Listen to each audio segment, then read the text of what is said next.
Why Baba lovers should never read Upasni Maharaj's Selected Talks. If you are new to Meher Baba and do not have a solid foundation in Meher Baba's metaphysics, then you should probably do that first, prior to studying Upasni Maharaj's work.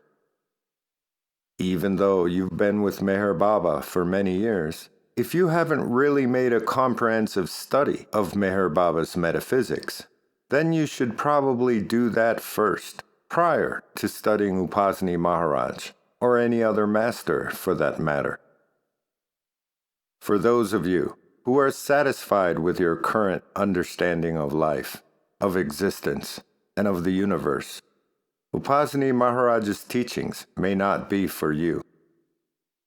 But for the aspirant who, as Baba says, thirsts for the truth, who is not satisfied with his current understanding of life in the universe, and after having studied all of Meher Baba's metaphysics, is still left with a feeling that there's got to be something more, something big perhaps. It may be for your eyes that a copy of the Selected Talks is waiting. Upasni Maharaj is sweet nectar for the aspirant who yearns for the truth. But for the idler, who would rather not risk it, who is rather satisfied with his current understanding of life in the universe, and who, as Meher Baba says, seeks guarantees for every step, and who would rather stay on the shore than dive deep into the ocean. For you, these selected talks may turn out to be a bottle full of bitter pills. It is upon a solid foundation in Meher Baba's revealed truths that Upasni Maharaj's revealed truths can offer surprising insights. It is through Upasni Maharaj's Selected Talks that, to a surprising extent, my understanding of Meher Baba's revealed truths have come alive.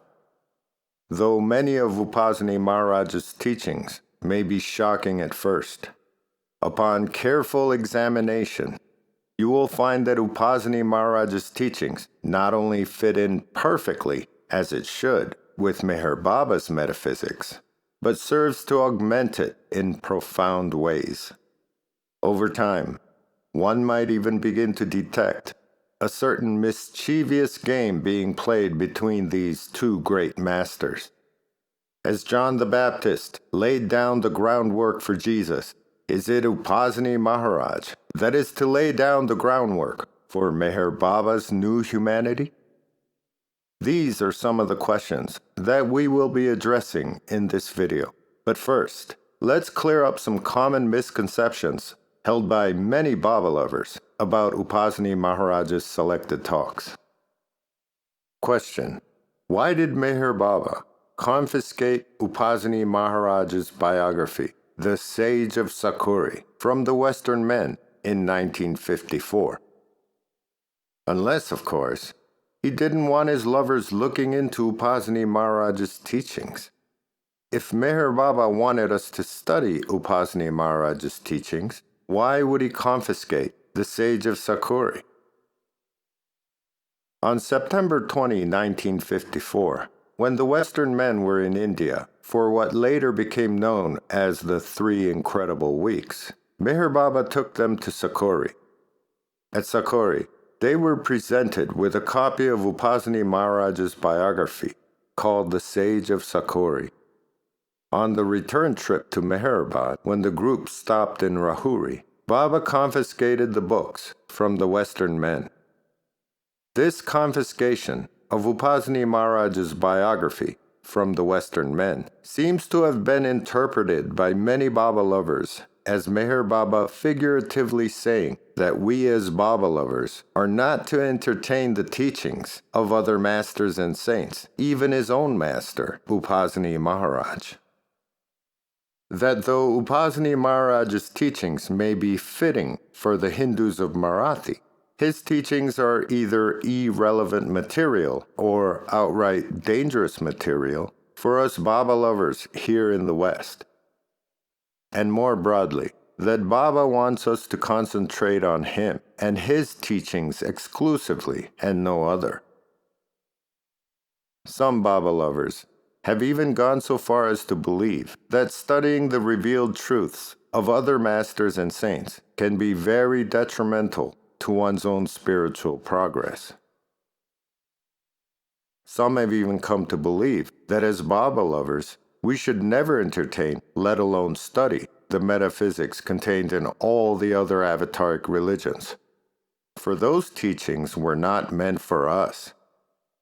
Those teachings, they believe, were dispensed for a different people of a different era, and each era, they would say, comes with its own particular brand of truth, befitting the times.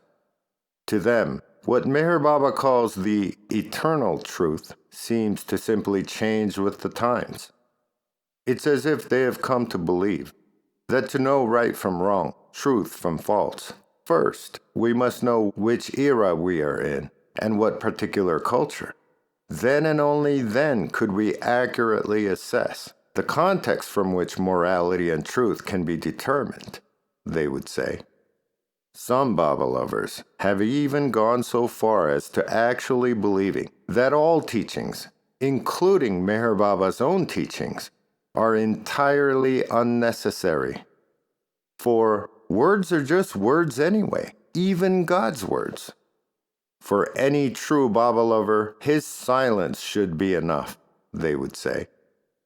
This type of twisted thinking prevalent in modern academia is called deconstructionism, or critical theory, which we will also examine later on in this series. But first, so why did Meher Baba confiscate Upasni Maharaj's biography, The Sage of Sakori, from the Western men in 1954? For the answer to this question, let's look into the original version of Lord Meher to see what Meher Baba had to say about this. About this book, The Sage of Sakori, written by Narasimha Swami, Baba later explained.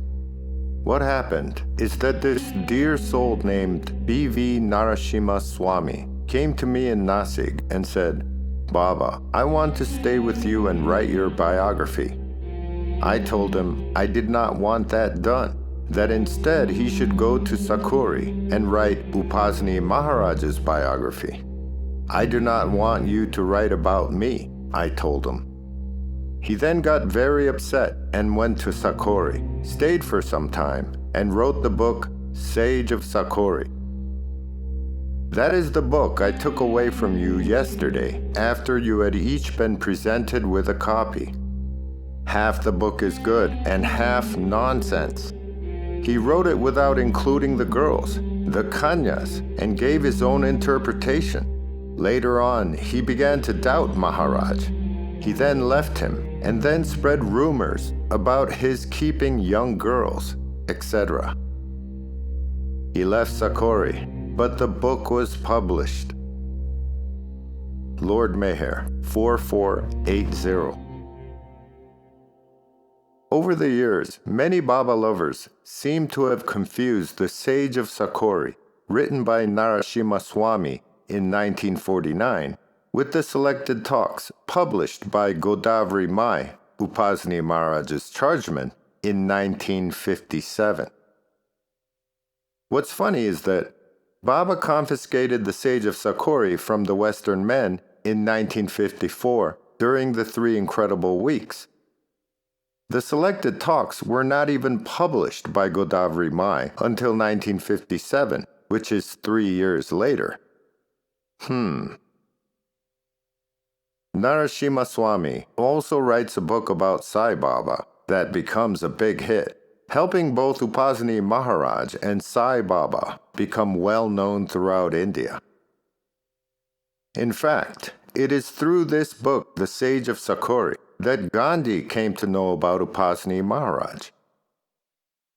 But according to Meher Baba, The Sage of Sakori focused way too much on miracles, creating what Baba himself called a miracle atmosphere. Later on in his life, Narasimha Swami turns against both Upasni Maharaj and Sai Baba. This explains why Meher Baba confiscated the Sage of Sakori from the Western men. Unlike the Sage of Sakori, the first two volumes of the Selected Talks were based on Upasni Vaksuddha, which is a book that was actually reviewed and certain parts even reworded by Upasni Maharaj himself prior to being published. Vak means the voice of Brahma, the faculty of articulation and utterances of God. In other words, Vak means the utterances of God himself. Sudha means the nectar of immortality, or the water of life. Sudha also means true, right, correct, proper, becoming, and fit. Thus, Vaksuddha means the true, right, correct, proper, and fitting utterances of God himself that can serve as the water of eternal life, the living nectar of truth.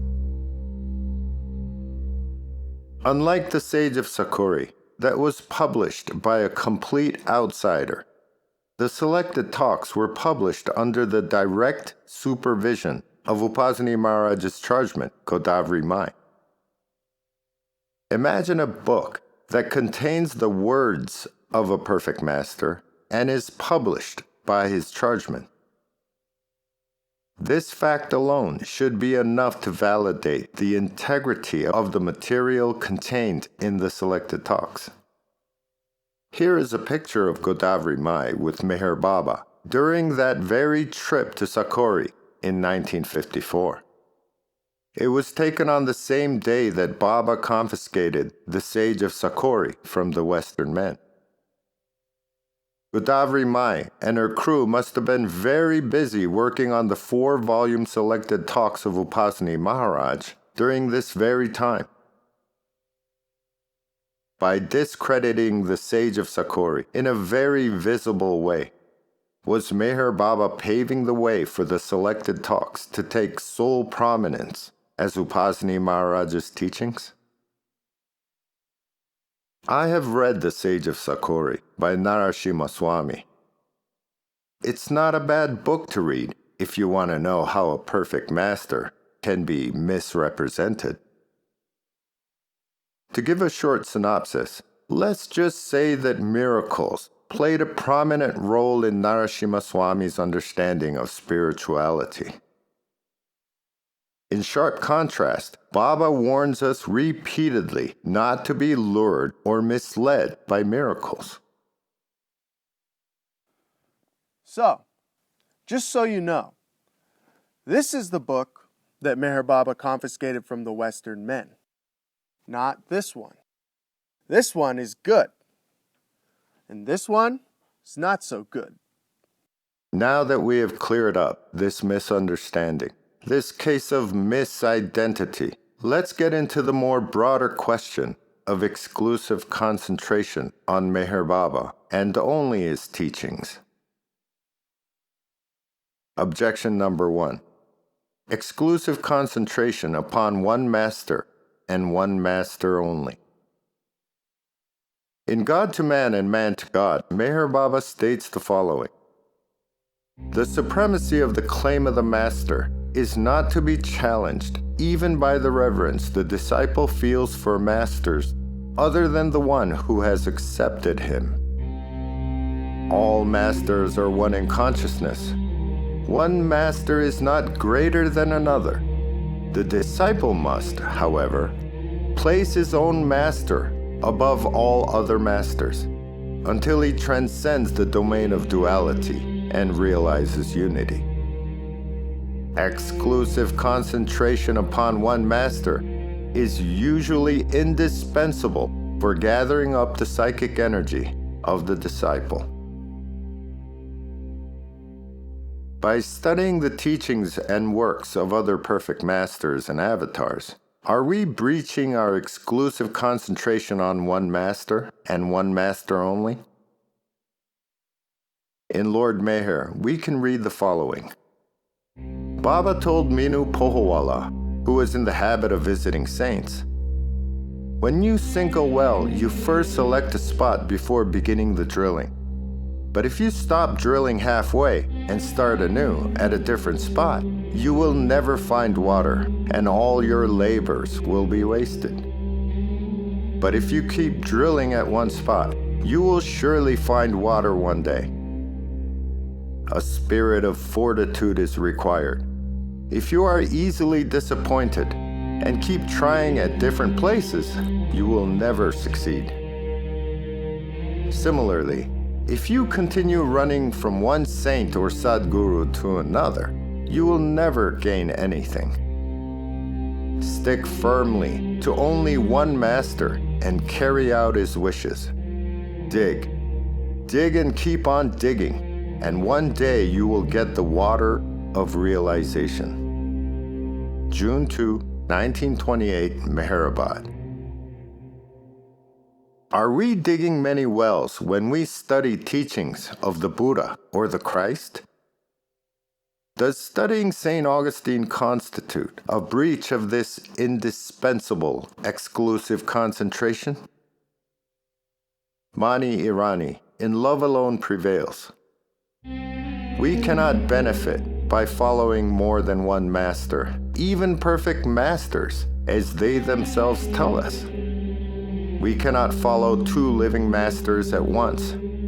Those who follow Baba must follow only Baba. Naturally, we respect all others whom we recognize as his own reflection. But we should hold on to only one, and what better one than the one? Love Alone Prevails? Kitty Davy.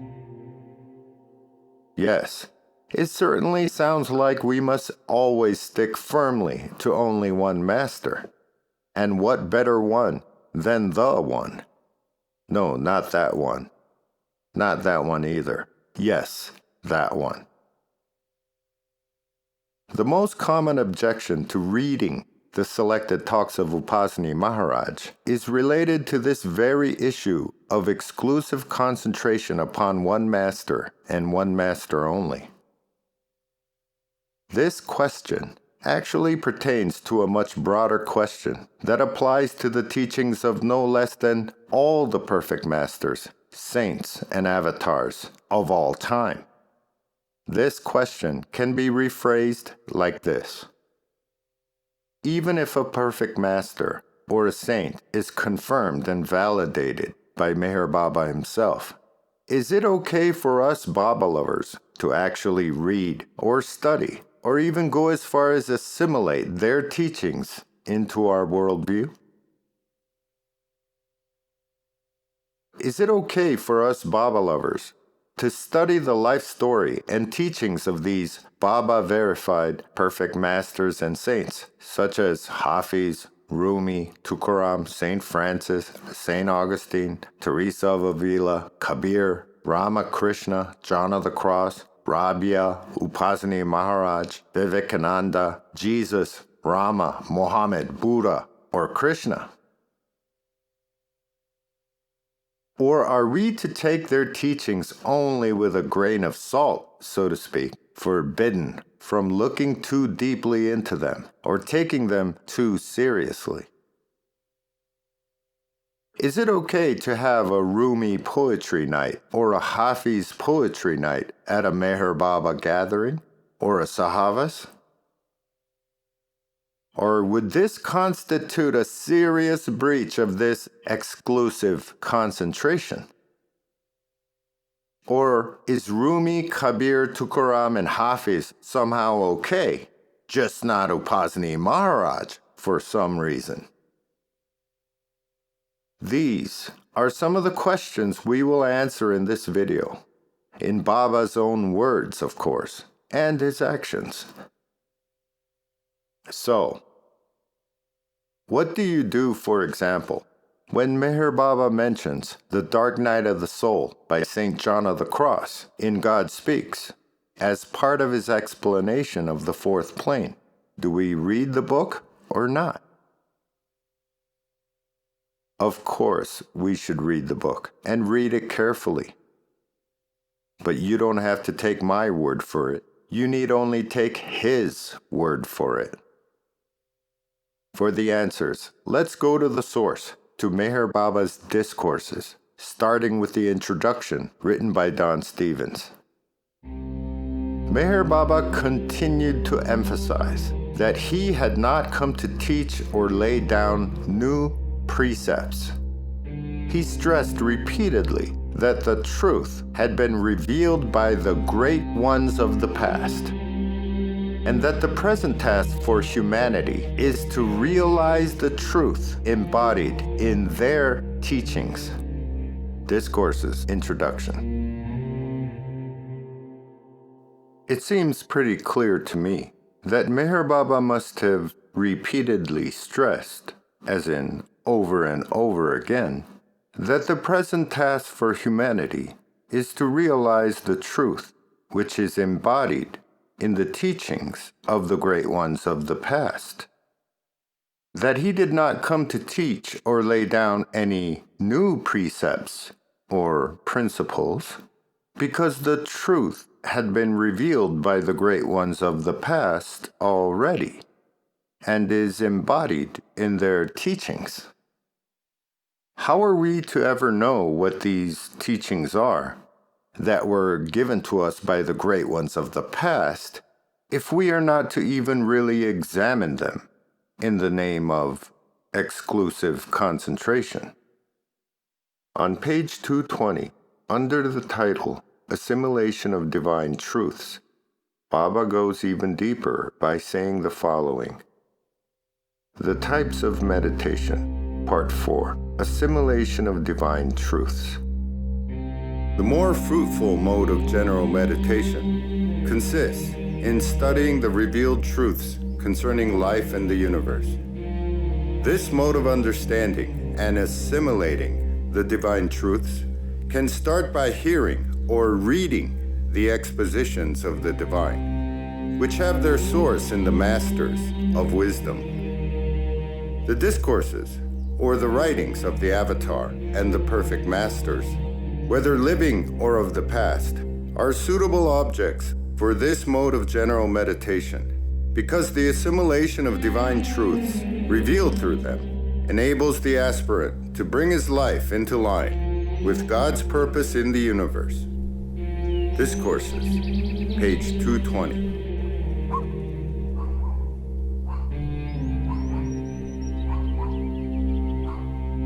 It seems pretty clear to me that what Baba is encouraging us to do here is to bring our lives into line with God's purpose in the universe by assimilating divine truths revealed to us through the discourses and writings of the Avatar and perfect masters, whether living or of the past.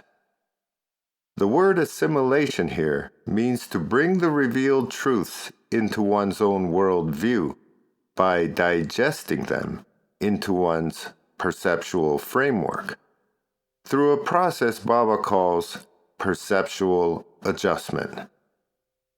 Baba is clearly stating that the revealed truths concerning life and the universe, which have their source in the discourses or the writings of the Avatar and the perfect masters, both living or of the past, are suitable objects for meditation. He further adds, meditation that starts from reading about the revealed truths has this special advantage of being easily accessible to most aspirants. Unlike certain specialized forms of meditation, which Baba discusses in the following chapters, general meditation is something that is easily accessible for everyone. It is implied here that these revealed truths are not exclusively reserved for the advanced few. He is clearly recommending it for the general public at large. But, you might ask, other masters and saints is one thing. What about the Bible, or the Quran, or the Bhagavad Gita? Isn't it wrong, just outright wrong, to study those? In the discourses, In a section called Transition to Deeper Aspects of Sadhana, Baba explains, but ultimately, the aspirant has to transcend the phase of external conformity and become initiated into the deeper aspects of spiritual sadhana. When this happens, the external aspects of religion falls into the background, and the aspirant gets interested in the essentials revealed in all the great religions. True sadhana consists in a life that is based upon spiritual understanding, and it comes to a person who is truly keen about spiritual realities.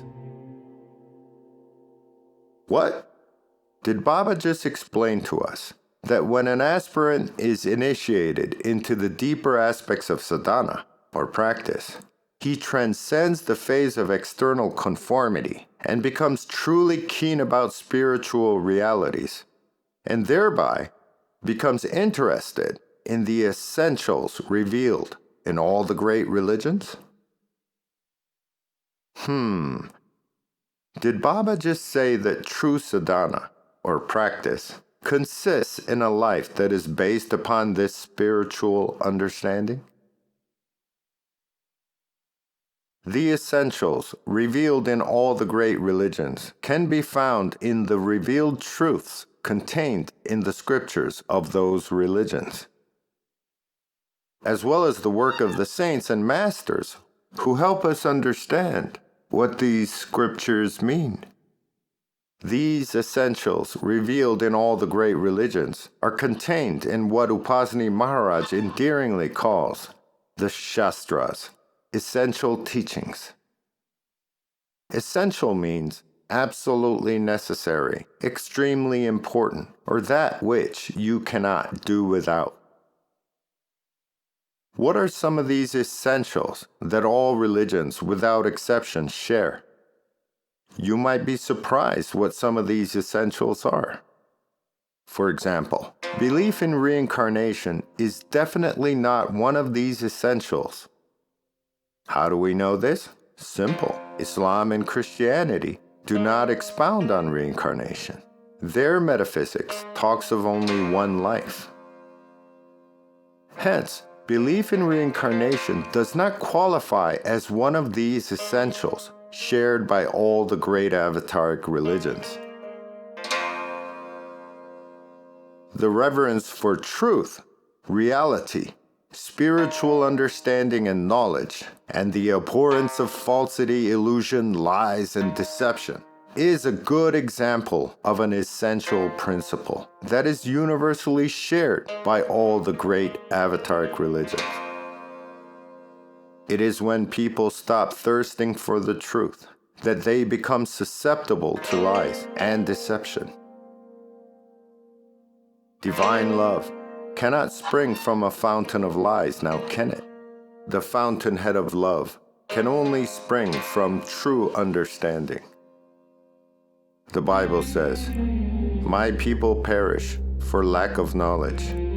Because you have rejected knowledge, I will also reject you." Hosea 4:6. Doubtless, fools cannot love him, for the love of him springs directly from the knowledge of him. Al-Ghazali. Most all of perfect masters and saints that Baba has mentioned and verified have studied the Shastras or scriptures to the point of memorization. Hafiz knew the Quran by heart in the same way Upasni Maharaj knew the Gita by heart, or the same way St. Augustine or John of the Cross knew the Bible. Do you know how many times Hafiz praises the Quran in his works? It's a lot. It could be like 3,000 times. I am Hafiz of the Quran. Praise be to Allah. Hafiz. Could studying the Quran really be that bad for you? Especially if you study it through a Meher Baba verified master such as Ibn Arabi or Al-Ghazali. Did you know both the theology of St. Francis and Thomas Aquinas was heavily influenced by the Islamic scholar known as Al-Ghazali, or the Ghazali, who Baba totally validates, as we will soon see.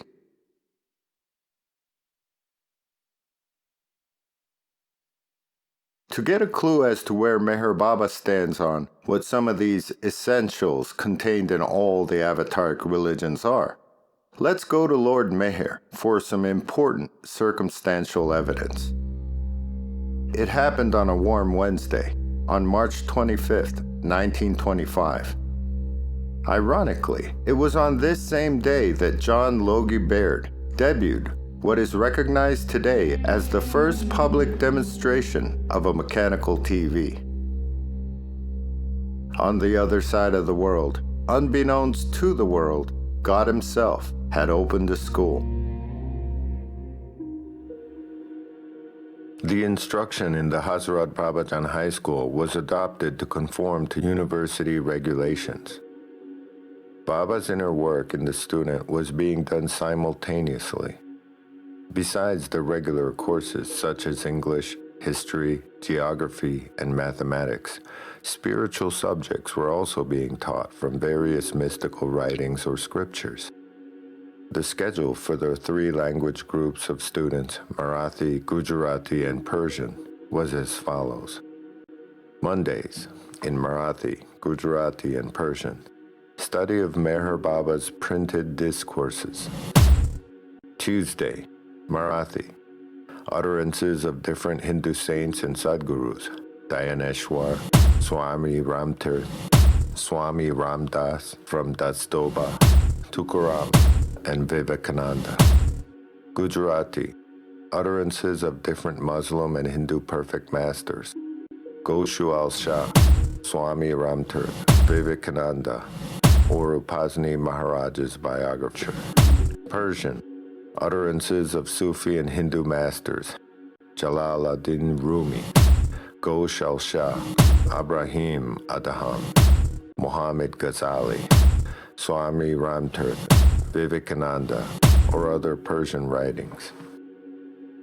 Wednesday, Marathi, selections from the Bhagavad Gita, Upanishads, Sufi literature, verses of Prophet Zarathustra from the Avesta.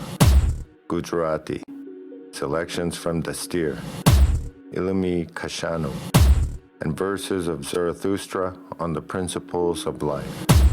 Persian, selections from Dastir, Hafiz, Ghaznavi, Shamsi Tabriz, Fashad Aniyat, and Zoroastrian scripture.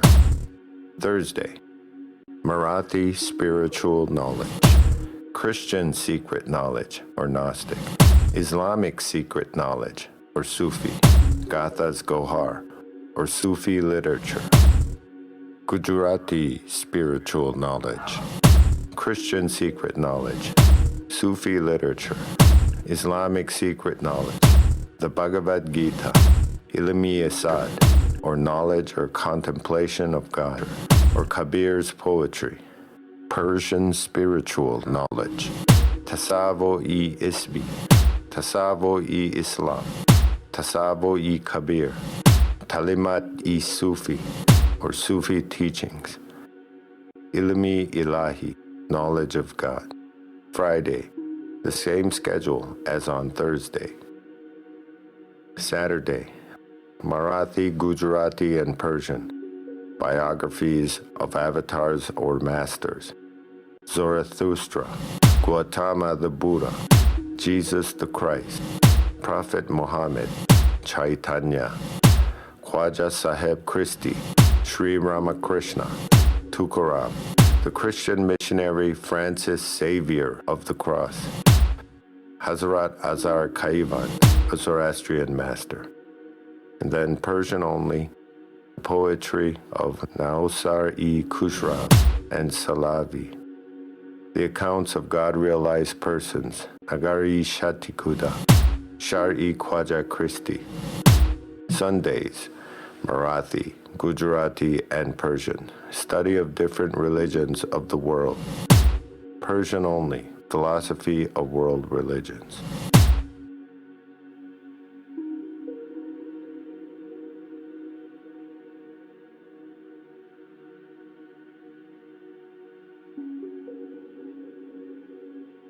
Unlike the Prem Ashram, which was a special school set up for the spiritually advanced, Hazrat Babajan High School, its predecessor, was a school set up for the ordinary high school students of the Arangaon area. The curriculum at Hazrat Babajan High School, as you might expect, was designed by Meher Baba himself. Just think about that.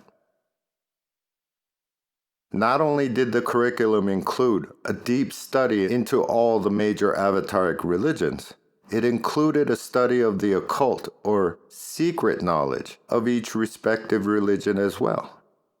The study of Upasni Maharaj was part of their curricula every Tuesday.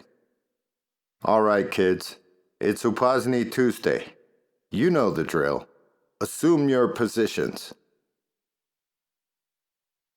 Studying the revealed truths from the masters of wisdom, both past and current, and studying the essentials revealed in all the avataric religions by studying the Shastras, or essential scriptures, or studying other masters such as Dayaneshwar, as long as they are clearly verified by Meher Baba, does not constitute a betrayal of your faith in Baba.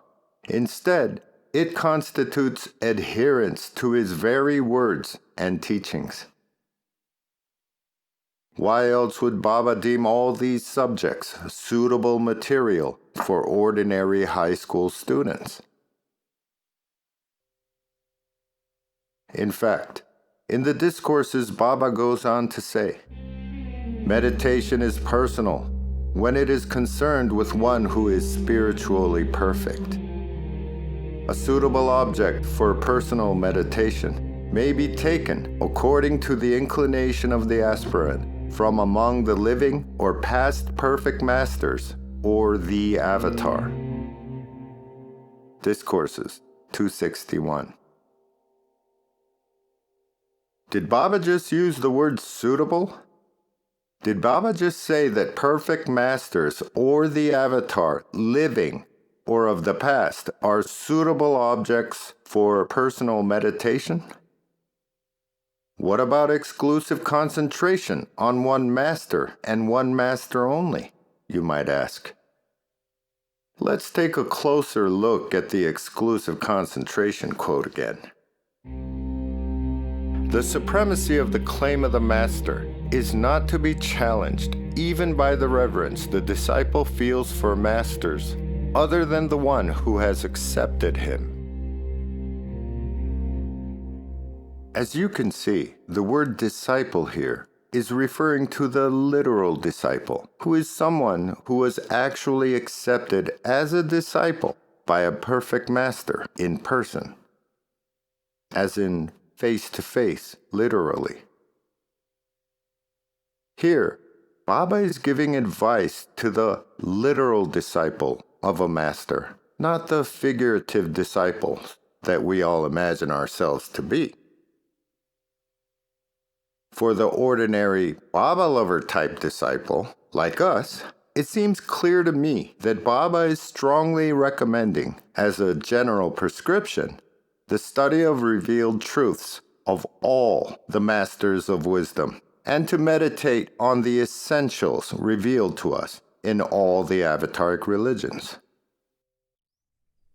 To get an understanding as to what the Buddha says is the most essential factor, let's listen to the Buddha for some solid advice. If you don't see right, how can you do right? Right? First, you must have right view before you can do right. If you have the wrong view,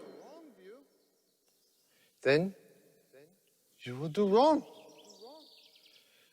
Wrong view always leads to wrong path.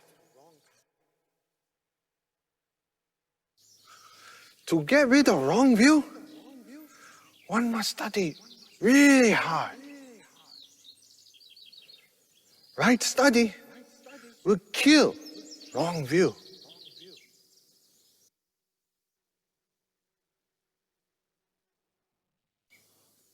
For right view, very careful study of the letter of truth is needed. Why? Because one mistake and you have wrong view.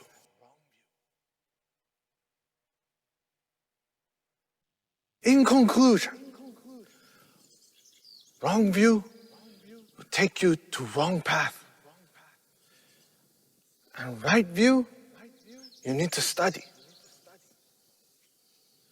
This is the most important step of the Eightfold Path. That is why you have to know your Chittananda.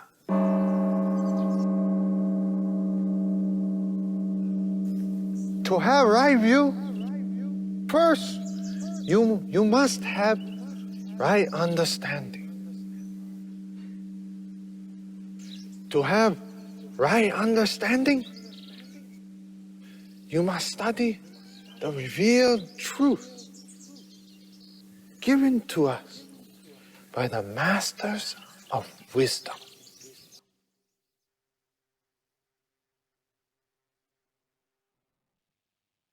Today, we have a question. How come? Why are you always talking about right view all the time?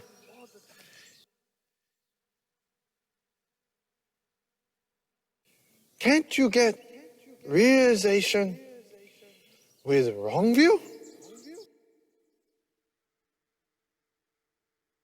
What do you think? Huh? What do you think, Papi? Wrong view? And still realize?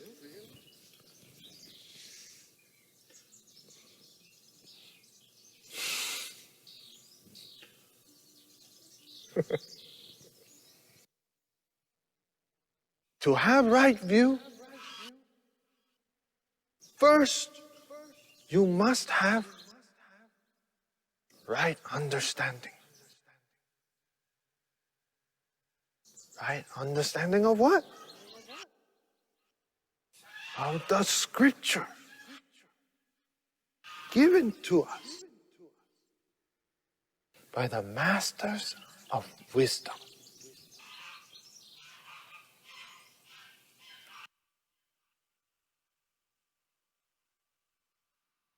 That is why you have to know your Chittananda.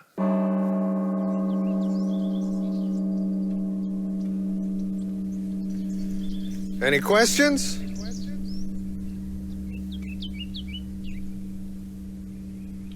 Yeah, over here.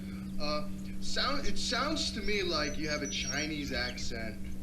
Wasn't the Buddha from India? Get away. Get away from me. Samya Dristi, or right view, is the forerunner of the entire path and the guide for all of the other factors.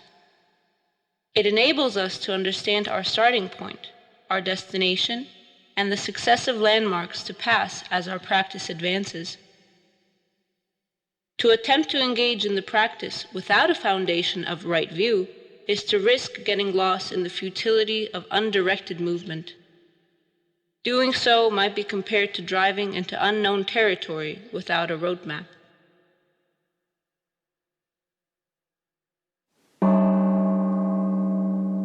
For a Baba lover, studying the revealed truths contained in Upasni Maharaj's Selected Talks does not constitute a sin or a betrayal of Baba or a breach of that all-essential exclusive concentration that we must have only for Baba.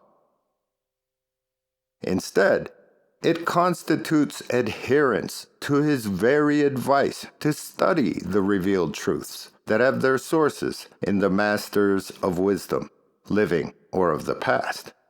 As long as the master or saint is verified, confirmed, and authenticated by Meher Baba himself. Objection number 2. The second objection to reading the selected talks of Upasni Maharaj goes something like this. I thought I heard from someone that heard from someone else that the selected talks of Upasni Maharaj is a very, very, very bad translation of the original Marathi into English. This too is a bogus claim. Anyone who has really read the selected talks would know this. But how did such a rumor get started anyway? This is because of another book titled The Sadguru of Sakori, Upasni Maharaj in English. You see, in the 1920s, Baba had published a biography of Upasni Maharaj in Gujarati that was titled Sakori na Sadguru. More than half a century later, sometime after Baba dropped his body, that is, without Baba's specific orders or permission, Sakori na Sadguru was translated into English and titled The Sadguru of Sakori, Upasni Maharaj, by a devoted Indian Baba lover named Dr. Anurang Gumashta. Many people have noted that, though the content of this book is pretty good, there are many grammatical problems and difficulties with its English. Though the content could be understood somewhat well, the translation contained many long run-on sentences which can be somewhat disorienting to the reader. Not knowing, perhaps, that the selected talks and the Sadguru of Sakori are two separate books, many Baba lovers seem to have mistakenly attributed the translational problems of one book onto the other. Thus, the selected talks inadvertently acquired the reputation of being a very, very bad translation of the original Upasni Vaksuddha. Yes, it is yet another case of misidentity. But then, to further add to the confusion, the scanned PDF version of the selected talks that was uploaded and is available on the internet produced quite a few more miscellaneous errors to add to the confusion. Let me explain. The text recognition software that was used to scan the selected talks made many errors, misspellings, or replacing certain words noticeably out of context. Though the content is still fully understandable, these rather trivial errors can leave big doubts in the reader's mind. The original printed physical version of the selected talks do not have these text recognition software errors that the scanned internet version does. But many Baba lovers who only had access to the internet PDF version of the selected talks may have gotten the false impression that the original selected talks must have these same careless errors as well. It's like a comedy of misunderstandings, orchestrated perhaps by a mischievous chicken and his grandpa, in the spirit of the mighty joke, of course. First, the confiscation of the Sage of Sakori by Narasimha Swami caused many of us Western Baba lovers to doubt the content of the selected talks and or its suitability for Western Baba lovers. Then, the Sadguru of Sakori by Dr. Anurang Gumashta caused us to doubt the integrity of the translation of the selected talks. And finally, the additional trivial errors provided by the text recognition software used to scan the internet PDF version provided enough careless-looking typo-like errors to cement our doubts almost conclusively. But this won't be the first time the truth had to rise up from underneath a comedy of errors. All of this must have been according to Baba's will anyway, perhaps in order to delay Baba lovers from really reading the selected talks until the right time had come. I firmly believe that the right time to start reading the selected talks of Upasni Maharaj has come. I believe now is the time for us Baba lovers to fill our cups with the water of life, or Sudha, by reading, understanding, and assimilating the revealed truths given to us through the Vak, or voice, of our Master's Master.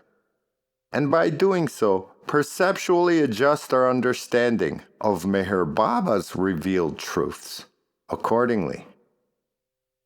As aspirants, it is important for us to make absolutely sure that the English translation of Upasni Vaksudha is indeed a good one. So let's do that now.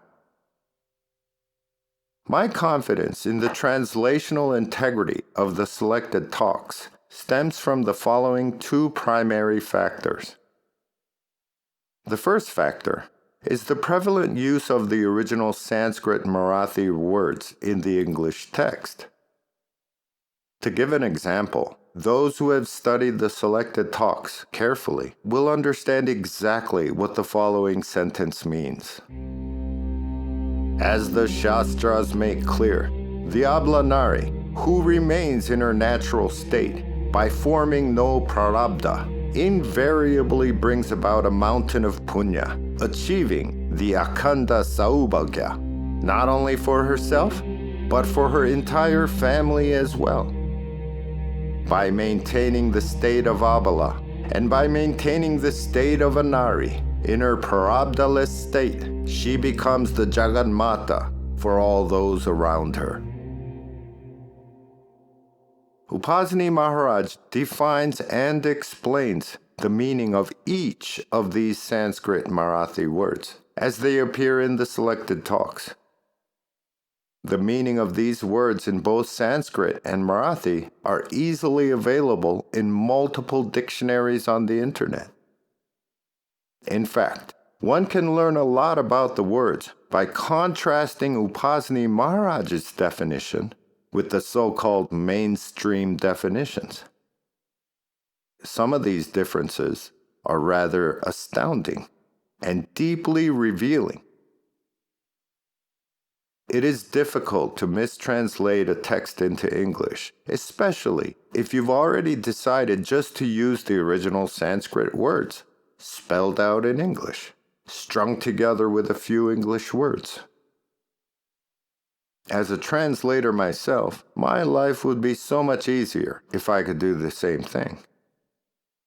As a student of Sanskrit, partially through the selected talks, I can testify that by really learning the words that Upasni Maharaj uses, one can get a much deeper understanding of the truth revealed through his utterances. Which brings me to the second factor. The second factor is repetition. Upasni Maharaj comes back again and again to make the same points over and over again, with important variations, of course. Over the course of reading the selected talks, one gets a very comprehensive idea of what some of these truths that Upasni Maharaj articulates from a variety of angles. If a certain revealed truth is articulated only once, say in the Bible, one could easily argue that that particular sentence was a mistake, or that that particular sentence was a mistranslation, or even perhaps that the particular sentence was inserted centuries later by a conspiracy of priests working hand in hand with the evil ruling class in order to enslave the people. Good to see you, Cardinal Kissinger. Your Holiness. Kids, leave us now. Go on. Be with God. How's our old friend, Archbishop Huxley? I have come here on his behalf, Your Holiness. So, have you had a chance to review our proposal? Yes, Your Holiness. We did examine the proposal very carefully. Are we alone, Your Highness? Good. Listen, brother. The answer to your question is a resounding no. No can do. If it was just one line of scripture somewhere in the Bible, we could possibly alter it, like we did the other ones. But this particular teaching shows up way too many times all over the Bible, both in the Old Testament and in the New. It's in Exodus, a couple times in Corinthians, Galatians, Ephesians, Romans. You could even argue it's in Genesis. I don't see how anybody could invert the meaning of this particular teaching. I don't think so. It just can't be done. It cannot be done, my friend. Unless you change the meaning of the words themselves, like they did in Babylon. Say, over a couple of generations, gradually. But that will require so much. You will need controlling interests of the seminaries, as well as all of academia, and you will have to use your influence over the dictionary as you gradually confuse the meaning of certain words necessary to sufficiently alter the meaning of the teaching. This will take generations, though. Then, as a two-pronged approach, you will then have to discredit the Bible to increase the confusion. Unless someone actually studies the original Greek, the Aramaic, or Hebrew, they will never know its true meaning. And the majority of the people will remain at least confused, if not totally lost. It might work, but it will take generations. It will take the purse.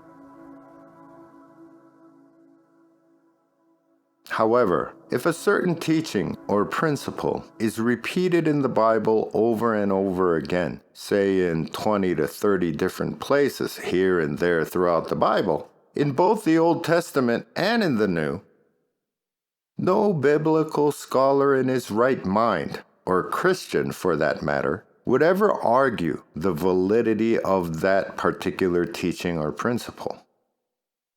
You get the point. All of Upasni Vaksudha was reviewed, and some parts even reworded, by Upasni Maharaj himself.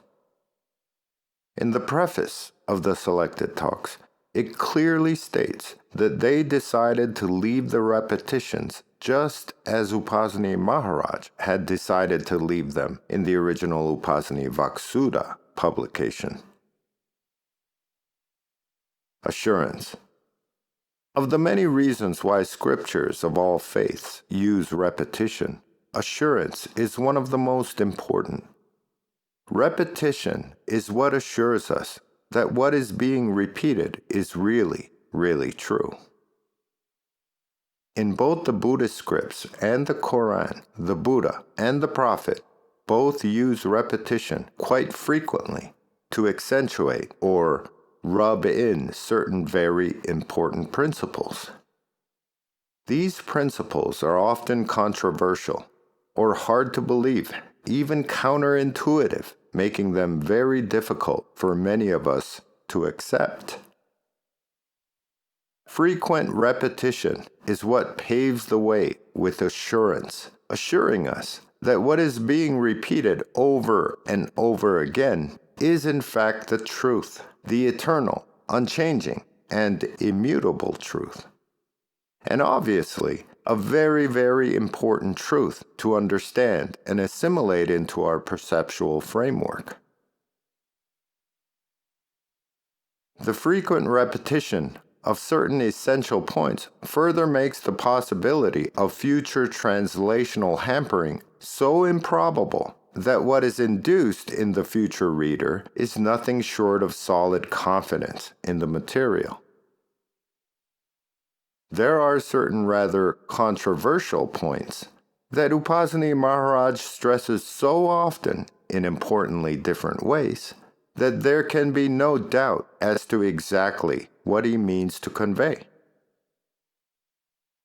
As the preface of the Selected Talks says, Upasni Maharaj's teachings are made easily understandable by anyone who really wishes to understand it, even a high school student. This leads us to the next major objection against studying Upasni Maharaj, which goes something like this. Objection number 3. Well, I hear you and everything, but from what I recollect, the Selected Talks by Upasni Maharaj were meant for the Hindus and the Marathi. Maybe even just for the Brahmins or Sakari.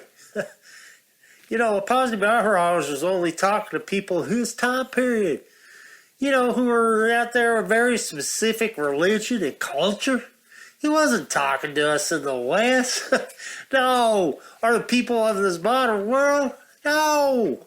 Things are different now. We have different people, from a different era.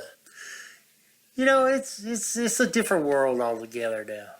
The old ancient antiquated truths don't really apply to us in this modern gender-neutral Homo sapien life we're living. It's called the new humanity, hello. People in the modern world, why would anyone want to dig up the past anyway? The past was a horrible place. Now, didn't Baba say we have to live in the present? In the eternal now?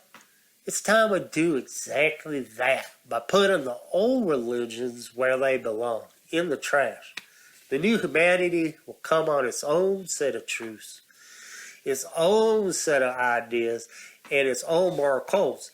And we can do away with all these outdated, old teachings of all these outdated, old religions forever.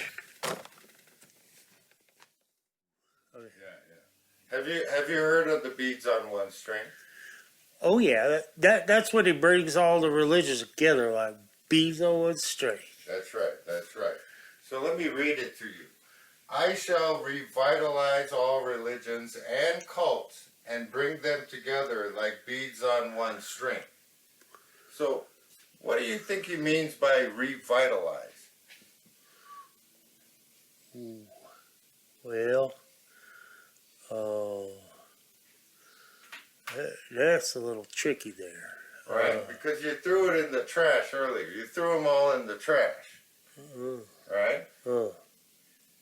Why didn't he say, I'm going to get rid of all the religions and cults? Right? It's clearly saying that he's going to revitalize cults too.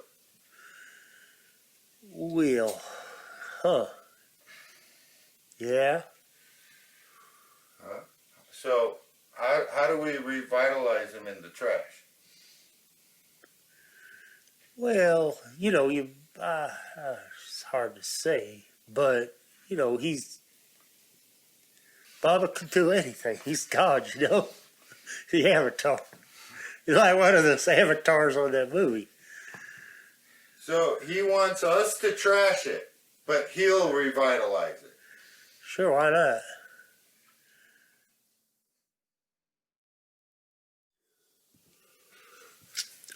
Thank you.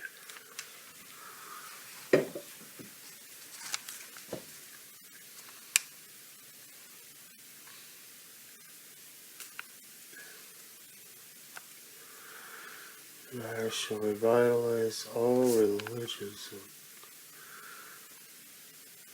I'll be darned. It does say revitalize.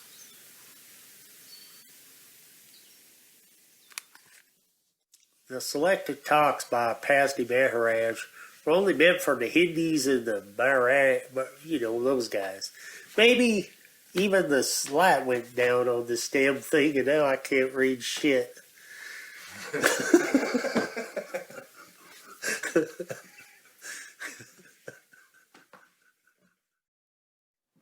Okay. Jai Baba, y'all.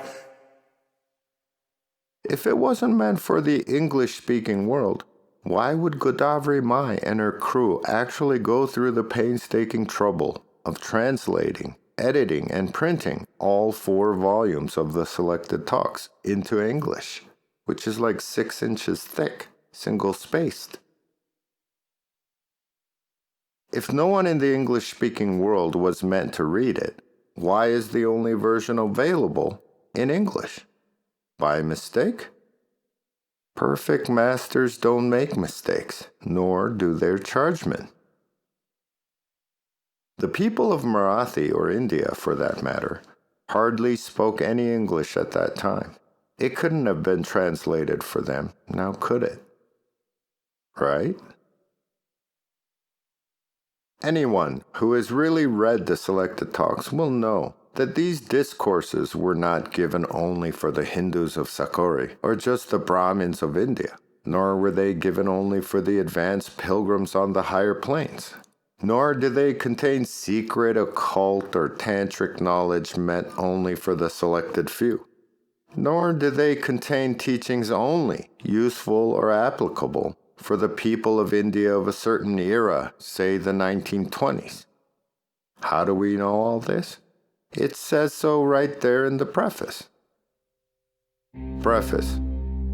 35 years ago, Sri Sadguru Sri Upasni Baba Maharaj of Sakori used to talk to devotees, mostly men of the world, the businessmen, clerks, villagers, women folk, etc., for hours together almost every day. And they used to listen to him with rapt attention. His style, explanations, and examples were such that any commoner was able to grasp the most difficult abstract points. These talks were no lectures or discourses. They were not pre-planned. No particular subject was taken up. As the devotees worshipped him, one by one, he went on talking to them. Christianity, Islam, and the West are among the many topics Upasni Baba touches upon, revealing important truths. Even a Christian or a Muslim conversant in his own faith could benefit greatly by studying the Selected Talks.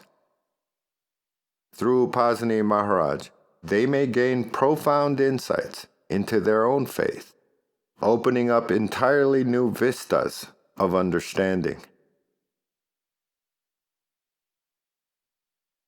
To understand exactly where Meher Baba himself stands on this very issue, let's again go to Lord Meher.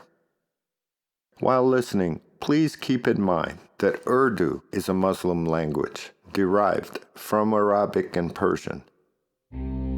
By Meher Baba's order, during October of 1922, final preparations for publishing Upasni Maharaj's Urdu biography were intensified. By November, posters and advertisement leaflets were printed, and a publishing company named Circle & Company was formed under Rustam K. Irani's alias. Baba gave specific instructions to the men at the manzil about the distribution of leaflets and the hanging of posters at different fixed locations throughout the city of Bombay. On November 3, Baba told Ghani to put up some posters printed with Upasni Maharaj's picture, advertising the book in the Mohammedan locality of Juma Masjid, and to distribute the leaflets to Muslims there. Reluctantly, Ghani proceeded to the popular mosque accompanied by Esfandiar, a Zoroastrian, and Arjun Supakar, a Hindu. Ghani was a Muslim and in the past used to frequent the mosque. When his fellow Muslims found him plastering a poster of a Hindu guru on the walls of the mosque, they teased and ridiculed him terribly. Baba then decided to send Ramju Abdullah to another mosque named Jakaria Masjid in the Kachi Moholla locality for the same purpose, advertising Upasni Maharaj's upcoming biography. Ramju, who was also a Muslim, was well known in the locality and begged Baba to send someone else. Baba allowed him to be excused and ordered another Muslim, Abdur Rehman, to go to that mosque. He sent Ramju to the Mohammedan locality of Phul Gali, the flower lane, to advertise the book. Ramju plastered the posters on the doors and walls of the mosque, and after the Muslims finished their prayers, he stood at the entranceway, handing out leaflets about the book.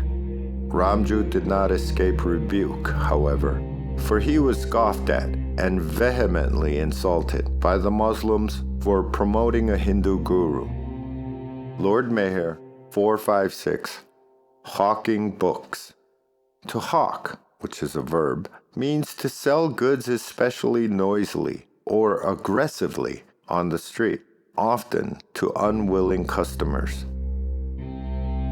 1,000 copies of the biography of Upasni Maharaj arrived from the printer on November 15th, and selling the books became a regular activity at Manzil Amim.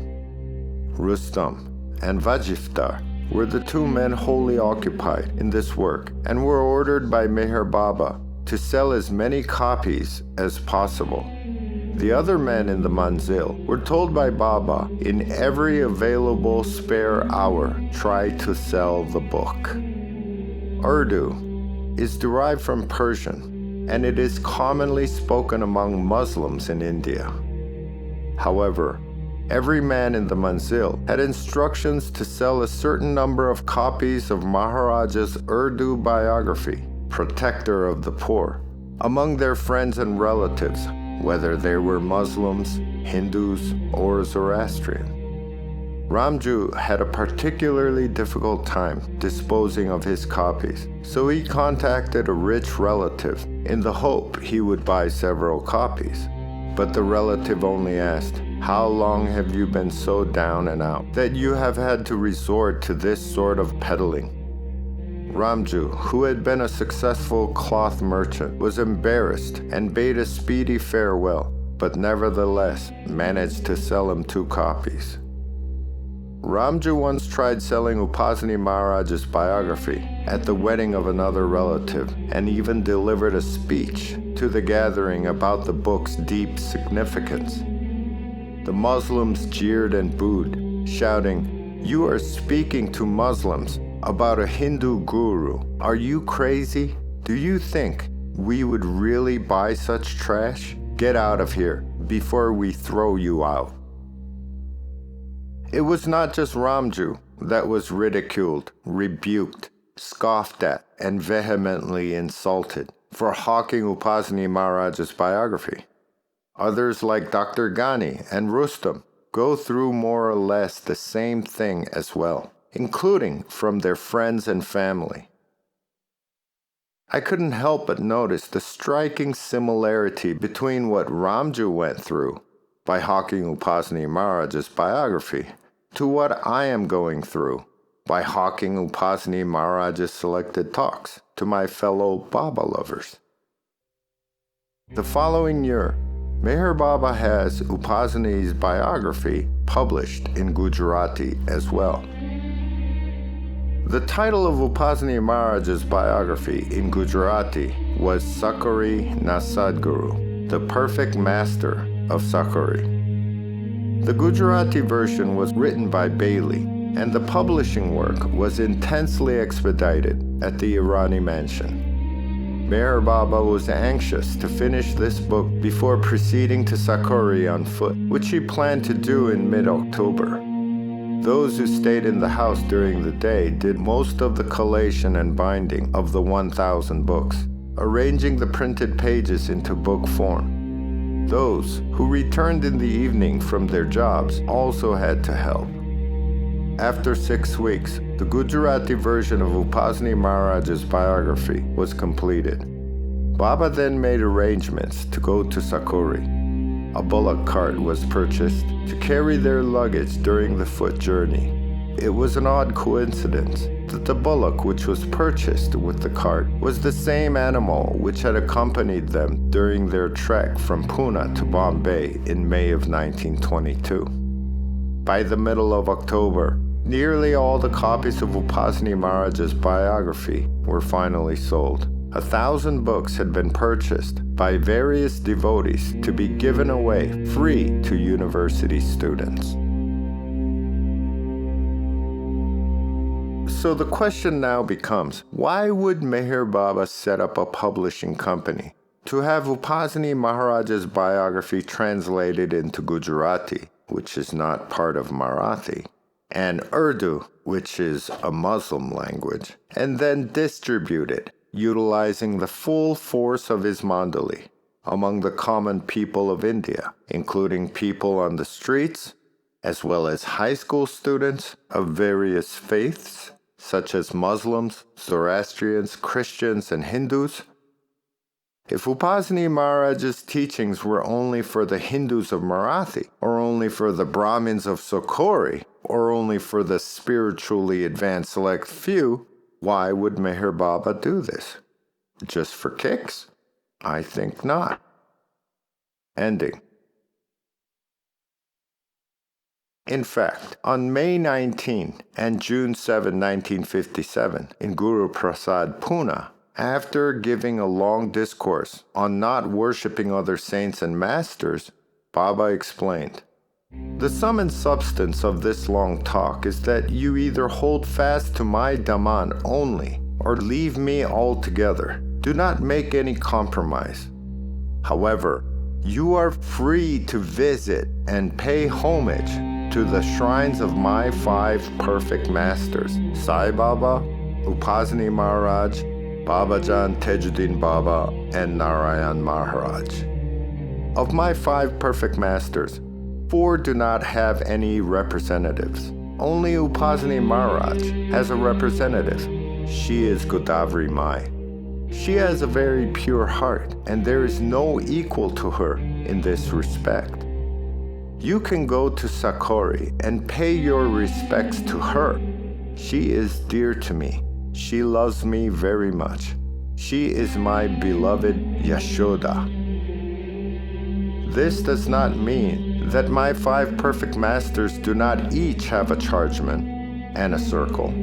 Invariably, without any exception, every perfect master must necessarily hand over his charge to one whom he makes as perfect as himself. Such a one is called the chargeman of a perfect master. Do not visit other places or saints, as you cannot distinguish between a real saint or an imitation one. I also want you not to criticize or vilify anyone. If you happen to meet saints, real or imitation, by chance, you may pay respect to them, but do not run after them. If you have full faith in me, stick to me. Otherwise, leave me now altogether. Who will hold on to my Dhamman wholeheartedly to the end? All those present raise their hands. May 19th and June 7th, 1957, Guru Prasad, Pune.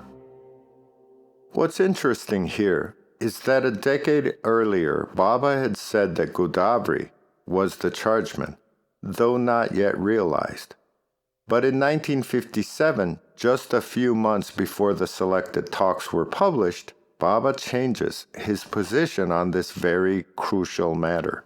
For us, that is. What an endorsement of the publisher-in-chief.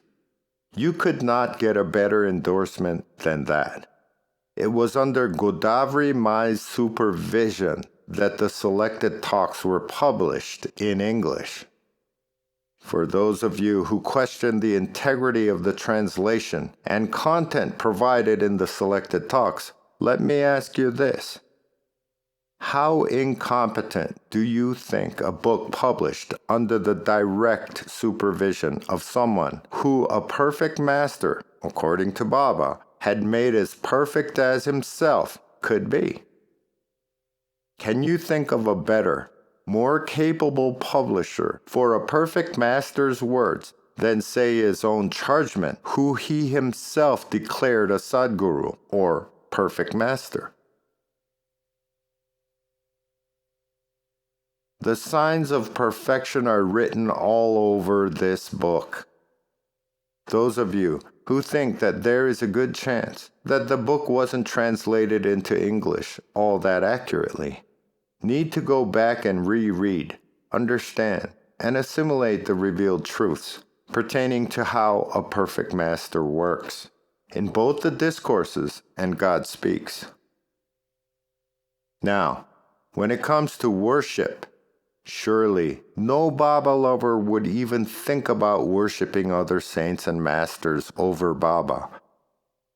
However, as Baba himself says, you are free to visit and pay homage to the shrines of my 5 perfect masters. In fact, when it comes to Baba's perfect masters, Baba goes even further by saying the following on the title page in Lord Meher. All 5 perfect masters, Babajan, Narayan Maharaj, Tejuddin Baba, Sai Baba, Upasni Maharaj, put together mean me, the avatar. All 5 of these perfect masters have brought me down, and all that I have become is due to these 5. I am made of all the attributes of all 5 of the masters, and my avataric state comprises the 5 states of these 5 perfect masters. Therefore, the qualities of all 5 are in me. Perhaps the Buddha can help clarify exactly what Meher Baba means. Buddha? So, this one is not different than this one? And this one is the same as this one? And this one is the same as all of them. In other words, they are all one. Are we done?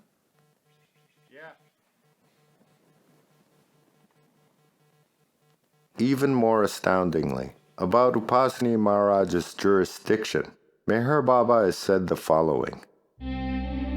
Be assured that I knew everything about Maharaj's external life until he dropped his body.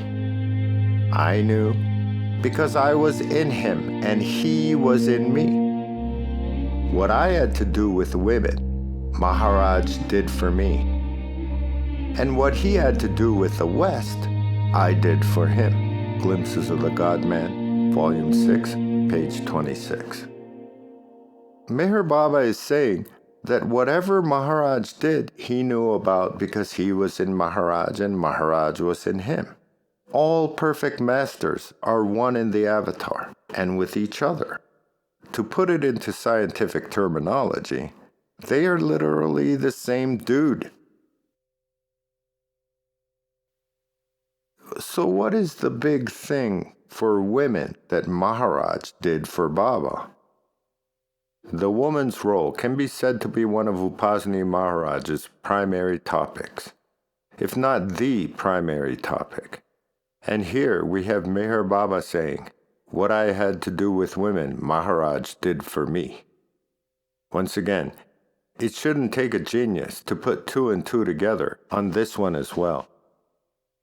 The Selected Talks certainly seems to play an important part of what Maharaj had to do for women on behalf of Meher Baba. Anyone who has read the Selected Talks would have to come to the same conclusion. Upasni Maharaj's Selected Talks deals with all kinds of topics pertaining to ordinary spiritual life, family life, and social issues. For example, as a parent, if you want to know how to best raise your children, how best to educate your children, what constitutes a good education, what you need to know about nutrition, what are the essential qualities of a good mother and wife, what constitutes a spiritual family, what are the roles of the husband and wife, how should society and governments be organized. If I had read the Selected Talks of Upasni Maharaj 30 years ago, before I had my children, I would have raised them much differently than I had done. There are so many things I would have done differently if only I had known. For a newlywed couple getting ready to raise a family, the Selected Talks might change the entire tenor and direction of your life. The Selected Talks can be likened to an instruction manual for how to raise a family to suit the new humanity. I hypothesize that the Selected Talks is what Upasni Maharaj had to do for women on behalf of Meher Baba, because so much of it revolves around the woman's role. If Meher Baba himself had revealed some of these truths that are in the Selected Talks, there would hardly be any Baba lovers in the world today, especially women. This is my honest opinion. As John the Baptist paved the way for Jesus, could it be Upasni Maharaj that is laying the foundation for Meher Baba's new humanity? To my family, the Selected Talks are seen as the main guide for how we should organize and live our daily lives. While translating the discourses into Korean, I was baffled by a most curious, puzzling line. It was in the very first chapter, which was aptly titled The New Humanity. In it, Baba says the following: "The new humanity will come into existence through a release of love in measureless abundance. And this release of love can come through the spiritual awakening brought about by the perfect masters." Discourses, page 8. Wait a second. Who? By the perfect masters? But I thought the actual awakening was going to be brought about by you, the awakener. Isn't that why you are called the awakener? These were some of the questions that went through my mind. Among the 5 perfect masters, only Upasni Maharaj had a visible chargeman who happened to publish a whopping 4-volume set of his discourses in English. These Selected Talks can certainly awaken you to an entirely new world, wherein Meher Baba's teachings come alive in you in ways they have never before. This has been our family's experience. In conclusion, I contend that Upasni Maharaj's Selected Talks are not just for the Marathis or the Hindus, nor is it just for the Muslims and the Hindus of India, nor is it just for Indians, nor is it just for the advanced few. It was put into English by Upasni Maharaj's chargeman specifically for the whole world to read and be awakened through it. The Selected Talks is not the same book as The Sage of Sakori by Narasimha Swami, which Baba confiscated in 1954. Instead, it can be said to be the combined work of Upasni Maharaj and his chargeman Godavari Mai. The Selected Talks therefore provide revealed truths of the highest pedigree, deserving of the highest level of respect, especially by Baba lovers. In Meher Baba's universal message, Baba says, "Throughout eternity, I have laid down principles and precepts, but mankind has ignored them. Man's inability to live God's words makes the Avatar's teachings a mockery. Because man has been deaf to the principles and precepts laid down by God in the past, in this present avataric form, I observe silence. The God-Man. Exactly where Meher Baba is silent, Upasni Maharaj is not.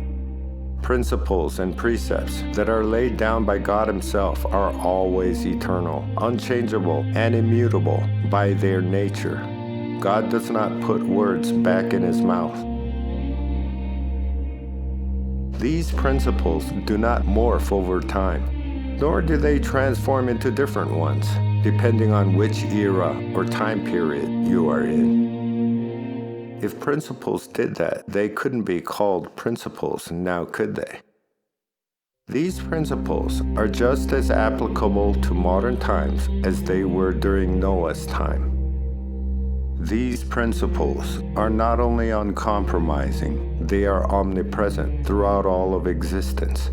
They were true in the past, are true in the present, and will be true in the future. Principles and precepts are not things that go in and out of fashion depending on your style or which yuga you are in. Each yuga or era may have a different set of falsities that are dominant at the time, but they certainly could not have a different set of truths or essential principles that they live by. These essential principles and precepts laid down by God in the past throughout all the avataric religions are deeply expounded upon by Upasni Maharaj in the Selected Talks in ways that are surprisingly easy to understand.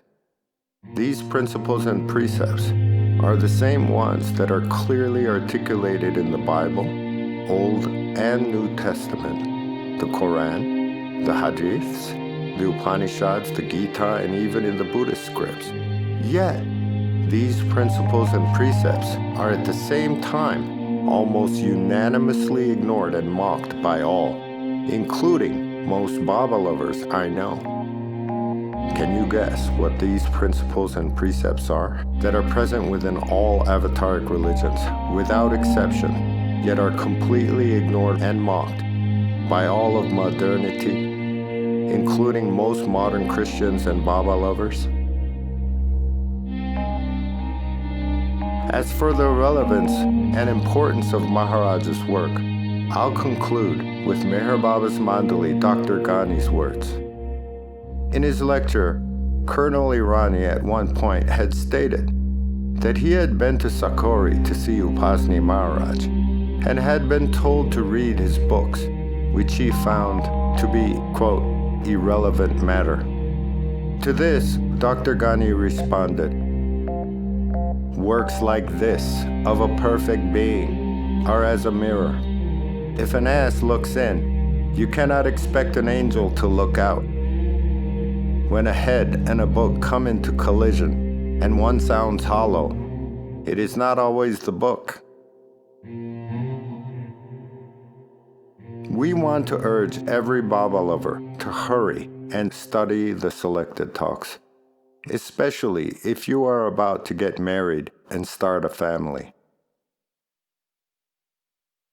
It is our contention that Meher Baba's new humanity will not come into being through those who see Upasni Maharaj's teachings as irrelevant or hollow, but will come into being through those who cannot help but see the eternal truth reflected in his words, his Vaksuddha. So don't be an ass, Dr. Ghani Munsif says. Trust with all your heart in the divine integrity of the words that are given to us through the words of this perfect being, this wonderful old man we endearingly call Grandpa Upasni. To know more about exactly what Upasni Maharaj says are the eternal truths about women, check out these videos.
Avatar Meher Baba Ki Jai.